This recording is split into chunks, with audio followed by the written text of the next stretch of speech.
எல்லாருக்கும் வணக்கங்க. Cook to easy சேனலுக்கு உங்களை அன்புடன் வரவேற்கிறேன். இன்றைக்கி நம்ம நட்ஸை வச்சு புரோட்டீன் லட்டு எப்படி பண்ணுறதுன்னு பார்க்க போகிறோங்க. ரொம்ப ரொம்ப சத்தானது, சுவையானது, குழந்தைகள் விரும்பி சாப்பிட்ற மாதிரி எப்படி பண்ணலான்னு பார்க்கலாம் வாங்க. 1/2 கப் அளவுக்கு நிலக்கடலை பருப்பு எடுத்து வச்சுக்கோங்க. அதே போல் முந்திரி பருப்பு 3/4 கப் எடுத்துக்கோங்க. பாதாம் 3/4 கப் அளவுக்கு எடுத்து வச்சுக்கோங்க. பிஸ்தா 1/4 கப் அளவுக்கு எடுத்து வச்சுக்கோங்க. கிஸ்மிஸ் 3 டேபிள் ஸ்பூன் எடுத்து வச்சுக்கோங்க.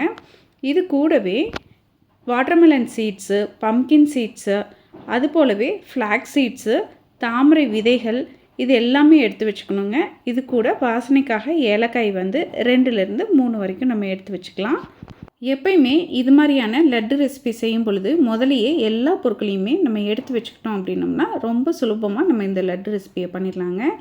அடிக்கனமான ஒரு கடாயை அடுப்பில் வச்சு 1 டேபிள் ஸ்பூன் அளவுக்கு நெய் சேர்த்துருக்கோம். இந்த நெய்யில் ஃபஸ்ட்டு பாதாம் போட்டு லைட்டாக ஃப்ரை பண்ணிக்கோங்க. பாதாம் ஃப்ரை ஆகிறதுக்கு கொஞ்சம் டைம் எடுக்கும், அதனால பாதாம் போட்டு ஃப்ரை பண்ணிக்கிறோங்க. பாதாம் லைட்டாக நமக்கு ஃப்ரை ஆகி வந்ததுக்கப்புறமாங்க நம்ம எடுத்து வச்சுருக்கக்கூடிய நிலக்கடலை பருப்பு இருக்குது பாருங்கள், அதையும் இந்த பாதாமோடு சேர்த்து ஃப்ரை பண்ணிக்க போகிறோம். முந்திரி, கிஸ்மிஸ்ஸு, மெலன் சீட்ஸு, ஃப்ளாக் சீட்ஸ் இதெல்லாம் நமக்கு சீக்கிரமாகவே ஃப்ரை ஆயிரும். அதனால் பாதாமையும் நிலக்கடலை பருப்பையும் முதலையே நம்ம ஃப்ரை பண்ணிவிட்டு அது கூட பிஸ்தா சேர்த்துருக்கோம். பிஸ்தாவும் லைட்டாக ஃப்ரை ஆனதுக்கப்புறமா நம்ம எடுத்து வச்சுருக்கக்கூடிய இந்த தாமரை விதைகள் இருக்குது பாருங்கள், அந்த லோட்டஸ் சீட்ஸையும் போட்டு லைட்டாக ஃப்ரை பண்ணிக்கிறோங்க. தாமரை விதைகள்லங்க நியூட்ரிஷன் அதிக அளவு இருக்கிறதுனால நம்ம குழந்தைகளுக்கு செய்யக்கூடிய ஸ்நாக்ஸ்லேயோ இல்லாட்டி கறி ஐட்டம்ஸ்லேயோ இது அடிக்கடி சேர்த்துக்கிறது ரொம்ப ரொம்ப நல்லதுங்க. இப்போ தாமரை விதைகள் கொஞ்சம் ரோஸ்ட் ஆனதுக்கப்புறமா நம்ம எடுத்து வச்சுக்கக்கூடிய முந்திரியையும் சேர்த்துக்கிறோம். முந்திரி நிறம் மாறுற வரைக்கும் ஃப்ரை பண்ணக்கூடாதுங்க. முந்திரி சூடேறி நமக்கு லைட்டாக ஃப்ரை ஆன போதுமான அளவு. இப்போ நம்ம எடுத்து வச்சுக்கக்கூடிய மற்ற விதைகளை சேர்த்துக்கிறோம். பம்கின் சீட்ஸு, உங்கள்கிட்ட சன்ஃப்ளவர் சீட்ஸ் இருந்தால் கூட நீங்கள் அதை சேர்த்துக்கலாங்க. அதையும் போட்டு அந்த சூட்லேயே நம்ம அதை ஃப்ரை பண்ணிக்கிறோம். பாருங்கள், நம்ம எடுத்துருக்கக்கூடிய எல்லா நட்ஸுமே நல்லா ஃப்ரை ஆகிடுச்சு. இப்போ ஏலக்காயும் சேர்த்தாச்சுங்க. அடுப்பை ஆஃப் பண்ணிவிட்டு நம்ம எடுத்து வச்சுருக்கக்கூடிய கிஸ்மிஸை சேர்த்துருக்கோங்க. கிஸ்மிஸை சேர்த்து லைட்டாக மிக்ஸ் பண்ணி விட்டுட்டு நம்ம எடுத்து வச்சுருக்கக்கூடிய ஃப்ளாக் சீட்ஸையும் இது கூட சேர்த்துக்கிறோங்க. ஃப்ளாக் சீட்ஸையும் சேர்த்து நல்லா நம்ம ஃப்ரை பண்ணிக்கிறோம். அடுப்பை ஆஃப் பண்ணியாச்சு. இந்த நட்ஸில் இருக்கக்கூடிய சூட்லேயே நமக்கு ஃப்ளாக் சீட்ஸ் ஃப்ரை ஆகி வந்துருங்க.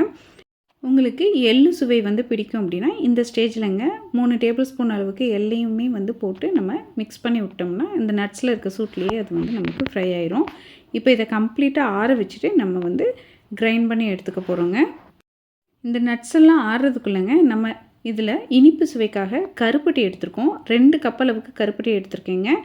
இதில் 1/4 கப் அளவுக்கு தண்ணி சேர்த்து நம்ம கருப்பட்டியை நல்லா காய்ச்சி எடுத்துக்க போகிறோம்.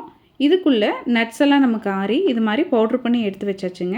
இது ஒரு மிக்சிங் பவுலில் போட்டு வச்சுருங்க. இது நமக்கு ரெடி ஆயிடுச்சு. நீங்கள் இந்த பொடியை ரெடி பண்ணி ஏர்டைட் கண்டெய்னரில் வச்சு உங்களுக்கு அப்பைக்கப்போ நீங்கள் ஸ்வீட்னஸ்க்கு கருப்பட்டி பாகு சேர்த்து நீங்கள் உருண்டையாகவும் பிடிச்சிக்கலாங்க. பாருங்கள், இங்கே நமக்கு கருப்பட்டி நல்லா கரைஞ்சி ஒரு திக்கான பாகு வரணுங்க. அந்த ஸ்டேஜ் வரைக்கும் இந்த கருப்பட்டியை நல்லா காய்ச்சி எடுத்துக்கணும். ஒரு 2 பொங்கு வந்துச்சுன்னா உங்களுக்கு சூப்பராக இருக்குங்க. கருப்பட்டி வச்சு செய்யும் பொழுது இந்த லட்டோட சுவை ரொம்பவுமே அருமையாக இருக்குங்க. பாருங்கள், இது மாதிரி 2 பொங்கு வந்ததுக்கப்புறமா நிறுத்திடுங்க. லைட்டாக ஒரு கம்பி பதம் வர ஆரம்பிக்குதுங்க. இப்போ இந்த ஸ்டேஜில் அடுப்பை ஆஃப் பண்ணிடுங்க. ஆஃப் பண்ணிவிட்டு நம்ம இந்த கருப்பட்டி பாகை வடிகட்டி கொஞ்சம் கொஞ்சமாக சேர்த்து நம்ம மிக்ஸ் பண்ணிக்கிறோம். நமக்கு இந்த கருப்பட்டி பாகு போதுமான அளவாக இருக்கும். உங்களுக்கு ஸ்வீட்னஸ் கம்மியாக வேணும் அப்படின்னு சொன்னால் இந்த பாகு சேர்த்துக்கிறது கொஞ்சம் கம்மி பண்ணிக்கிட்டிங்கன்னா சரியானதாக இருக்குங்க. இது மாதிரி நம்ம பாகு ரெடி பண்ணி வடிகட்டி ஒரு ஏர்டைட் கண்டெய்னரில் போட்டு நம்ம ஃப்ரிட்ஜில் வச்சும் யூஸ் பண்ணிக்கலாங்க. பவுட்ரு, பாகு இது மாதிரி எல்லா ஐட்டமுமே நமக்கு ரெடியாக இருந்துச்சுன்னா அப்பைக்கப்போ சட்டுன்னு நம்ம செஞ்சு கொடுத்துடலாம். பாருங்கள், பாகு கொஞ்சம் கொஞ்சமாக சேர்த்து இந்த அளவுக்கு நமக்கு ரெடி ஆகிற வரைக்கும் மெல்லமாக நீங்கள் கலந்து எடுத்துக்கணுங்க. இந்த மாவு லைட்டாக சூடு இருக்கும் பொழுதே நம்ம லட்டாக உருட்டி எடுத்துக்கணும்.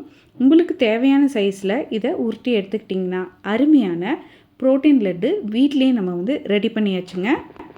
நீங்கள் இது மாதிரி ஸ்வீட் இல்லாமல் சாப்பிட்ணும் அப்படின்னு நினைக்கிறீங்கன்னா இந்த பவுட்ரை நீங்கள் அப்படியே கன்சியூம் பண்ணிக்கலாங்க. இந்த பவுடரில் கொஞ்சமாக நீங்கள் பால் மட்டும் சேர்த்து ஸ்வீட்டுக்கு பதிலாக ஹனி வந்து சேர்த்து நீங்கள் சாப்பிட்னாலும் சாப்பிட்டுக்கலாம். அதுவுமே சுவை அட்டகாசமாக இருக்கும். அவ்வளோதாங்க, வீட்டில் இருக்கக்கூடிய பொருட்களை வச்சு அருமையான புரோட்டீன் லட்டு வந்து ரெடி பண்ணியாச்சு. நீங்களும் இதே அளவுகளோட வீட்டில் ஒரு முறை செஞ்சு பாருங்கள், சுவைத்து பாருங்கள். கண்டிப்பாக உங்களுக்கு சுவை பிடிக்குங்க. உங்களுக்கு இந்த புரோட்டீன் லட்டு ரெசிபி பிடித்திருந்தால் குக் டு ஈஸி சேனலை லைக் பண்ணுங்கள், ஷேர் பண்ணுங்கள், கமெண்ட் பண்ணுங்கள். மறக்காமல் நம்ம குக் டு ஈஸி சேனலை சப்ஸ்கிரைப் பண்ணிக்கிங்க.